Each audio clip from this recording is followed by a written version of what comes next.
everyone.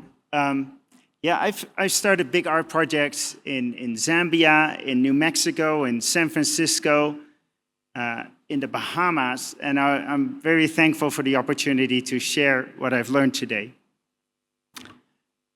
So, to date, more than 350 new cities have been started around the world. But only very few has been successful. So few that we could name the 2 rooms here after them. Tartu City, Waterfall City have been major successes, and we're very grateful for them. But there's 350 of them. Most of them didn't make it. Why is that? That's because they're incredibly hard. And a lot of cities fail because people simply don't want to move there. It's hard to get people to come to a new place, especially to live in a new place. And the smaller a city is, the harder things are. Cities that are between 10 and 10,000 people are not very attractive. There's fewer choices for restaurants, for media, for entertainment, and everything else. Once a city is over 1 million people, it's great. It has stadiums, it has performers, it has all the things that you want to see. But how do we get cities across this hump?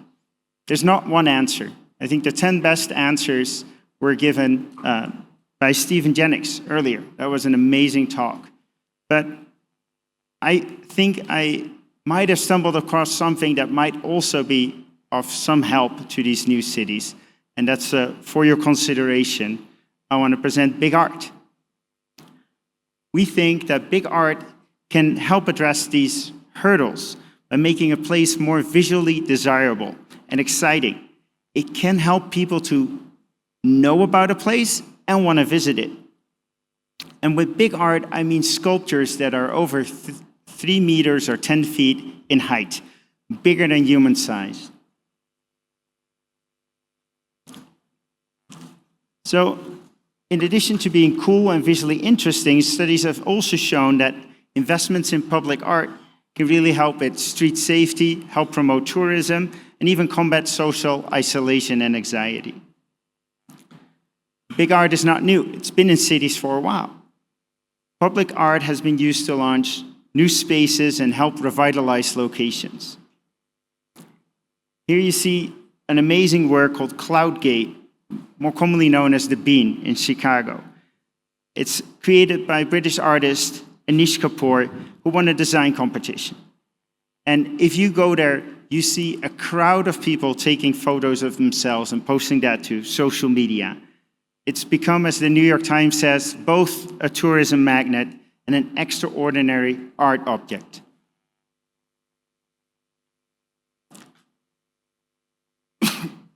In San Francisco, the Cibrandi Foundation is sponsoring Big Art SF. We intend to install 100 public art pieces along a 13-mile route, a half marathon of art, so you want. And this art is free and open to everyone, which is the way art should be. Here you see 3 works that are part of the newest park in San Francisco, Sunset Dunes. There's the rock spinner, Octavius the octopus, and the giraffes. We've also seen how, in San Francisco, how big art can reinvigorate public spaces. There's a contradiction here, because San Francisco, in my view, is one of the most beautiful cities in the world, but it's also fallen on hard times in downtown. Malls have shuttered all their shops. There was not enough workers because everyone kept working from home in the tech capital of the world, and there was too little foot traffic. We helped to bring more visitors and foot traffic to these areas.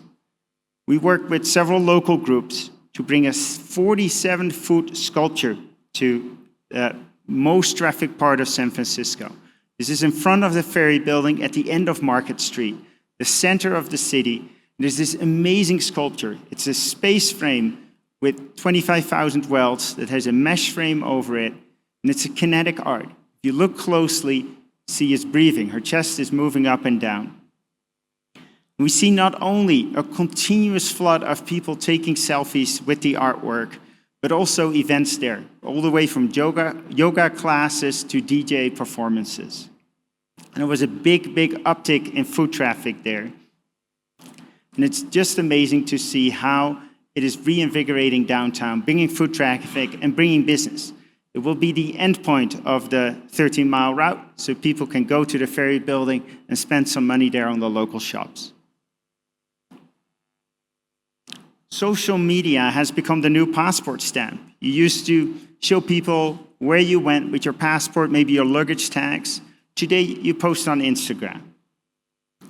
So what you want to have your city be a destination is to make something that really makes people look good on social media, that makes them interesting. Where they stayed, what they saw is already there. You want art, and preferably you want something interactive. Big art is inherently this souvenir that you can share. It makes for great photos. People can show they were early to your city before other people went there. They have something new. People are specifically going to places just to take pictures. And great public sculptures encourage people to interact with them. That can mean posing with them, playing with them.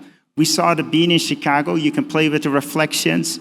Take Fearless Girl in New York. Here you see entrepreneur Sarah Blakely matching the statue's pose. She has her hand on her hips.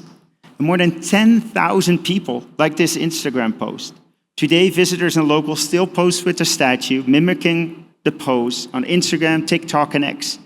On Instagram alone, Fearless Girl has generated more than 200,000 posts that were tagged properly.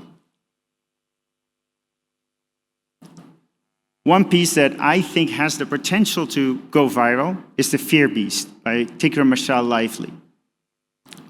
We brought that to New Mexico, and this is a two-piece sculpture. It has a huge, scary beast, a beast that has all the features people would fear, children would fear. Many red eyes, sharp teeth, a huge roaring mouth. And it's made out of scales and car tires. And there's another sculpture. It's a child staring into this beast. And sound is a major part of this exhibit. The beast growls, it screams at the child, and it says very, very nasty things. It's like many people's worst thoughts come out of this beast. And then it's interactive. When you go to the child and you give the child a hug, it detects it, and the beast suddenly changes its demeanor, takes down its voice, it says nicer things, and it makes positive statements. This sculpture first appeared at the Burning Festival in Nevada. Many people described it as the piece that moved them most. Today it's at Art City, a community I started together with Matty Moe, a person who describes himself as the most famous artist. And on the website, it says, when your town has a declining population and dormant infrastructure, art becomes a magnet, not a displacement force. And I want to review Art City, because I think there's something more than art. I think it's more than art that makes a place, it's also the artist. To start a new city, you need a community. And to create the beginnings of the community, you need an engaged crowd. People move to a community they want to be a part of. And in cities around the world, artists make a place interesting and desirable. Richard Florida describes this phenomena in his book, The Rise of the Creative Class, which is considered one of the foundational books in urban studies. He describes how people move to places they want to live, that are vibrant, full of culture, and how creative jobs drive economic development. Art City is a new community in Tucumcari, New Mexico. It's off Route 66. And that was a famous road in the 60s when you had to use it to cross America. Today, people take the airplane. There's some tourists on the route, but you want to make sure they turn off and they stop at your town. And these towns are struggling. The population of Tucumcari has declined. So we conceived Art City as a tourist destination, an open-air sculpture garden, a glamping site. But it evolved to be more of a community for artists. Artists are often more willing to move to a new space if they are affordable.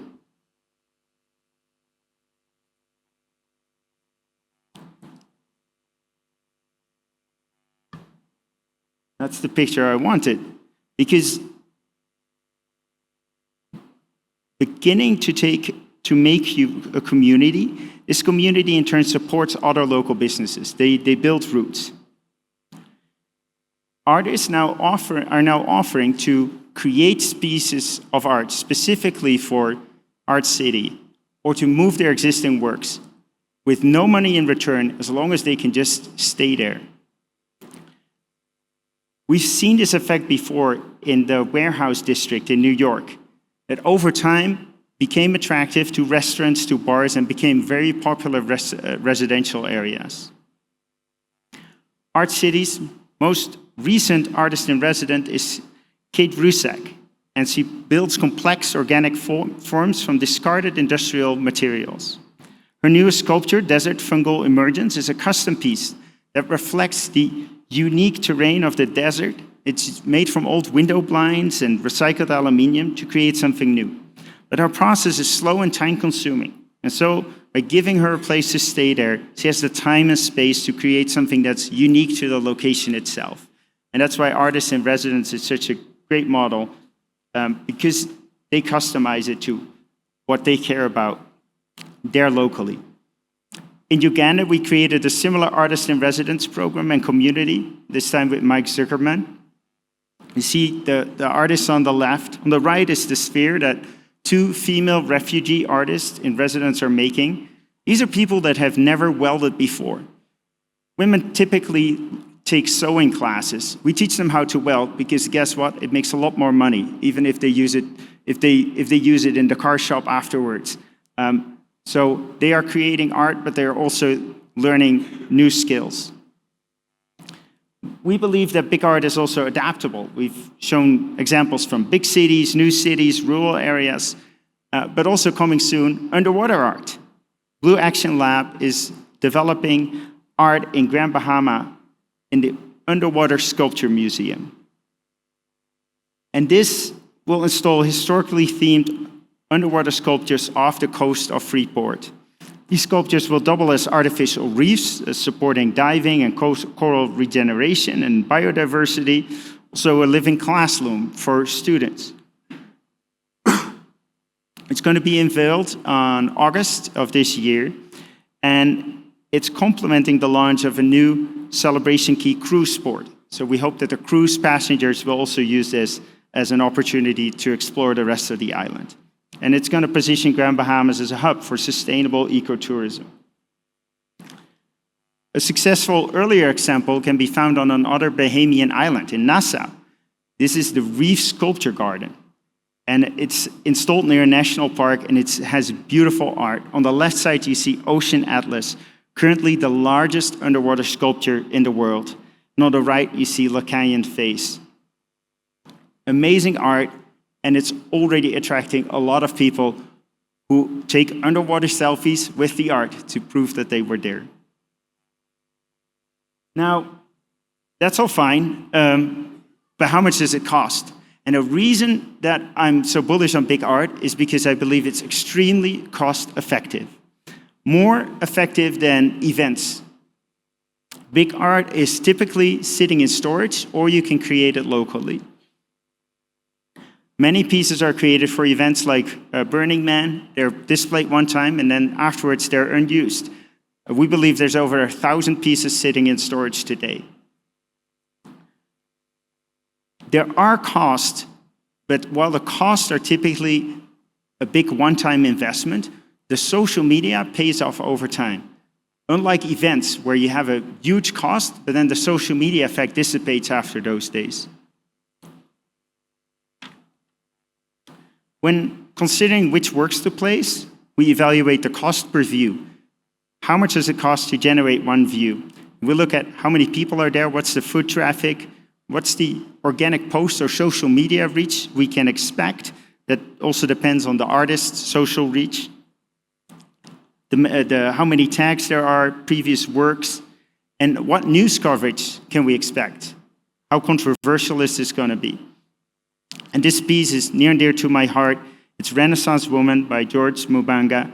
It is currently in Nkwasi, Zambia, and this was the first artist in residence program that we ran. And it was a small part in a much bigger endeavor. We wanted to create software for new cities. The only thing that ended up working is the art. So that's what we started repeating around the world. I love accountability and numbers. So this is how we calculate the potential cost per view for each piece. We look at the total cost, which is the price of the art. It can change depending on whether we're leasing it or commissioning a new piece. Typically, we do consignment. We pay the artist a little bit to have it there, but it's still for sale if someone wants it. You got to include costs for installation and removal and maintenance costs. It's outdoor. It will need ongoing repairs and cleaning. Next, the daily foot traffic for the location, an assumption around how many people look up to see the art, estimates for the social media impressions and the virality of those posts, and total cost of the total news coverage. And then we divvy that up. And from the top, there's a few real examples. For Revolution by Mark Roche-Crain, it was $350,000, and we thought we would get to 1 cent per view. We ended up getting to a third of that. And that is because when it was installed, there was such a big splash in the media, it made it into the international news. In my home country, originally of the Netherlands, it made it into the national news. They didn't even know there was a Dutch guy behind it, but it had such broad appeal. So our costs came down by even more. But even with less kind of controversial pieces, like Heartfulness, that's in downtown San Francisco, we get to about a cent per view, and the Rock Spinner is about 30% lower than that. And I think a cent per view is amazingly affordable. If you contrast that to how much a post you generate with an event are, I think you'll find the cost 10 to 100 times lower for big art. Yeah, here's some examples. If a piece is controversial, like putting a naked woman on the street, it still generates news. And that made sure it reached everywhere. And it even became a political issue to a certain extent. People use it to prove that San Francisco was distracted with art while the city was burning. At least that's what Fox News made of it. But the majority of the publicity was positive, and we were very grateful for the overall outtake. So if you're thinking about bringing big art to your city, there's 3 things to consider. First, the location. Can you find something popular? Second, does it allow for interactivity? People don't want to be bystanders. They want to be not only in the photo, they want to have a pose, a reflection. They want to do something. If you have it interactive, if it's maybe kinetic, it moves, that will be super helpful. And finally, is there a connection to the local identity of people? I want to thank you much for your time. I hope I inspired you to the real possibility of bringing big art to your cities. Thank you very much.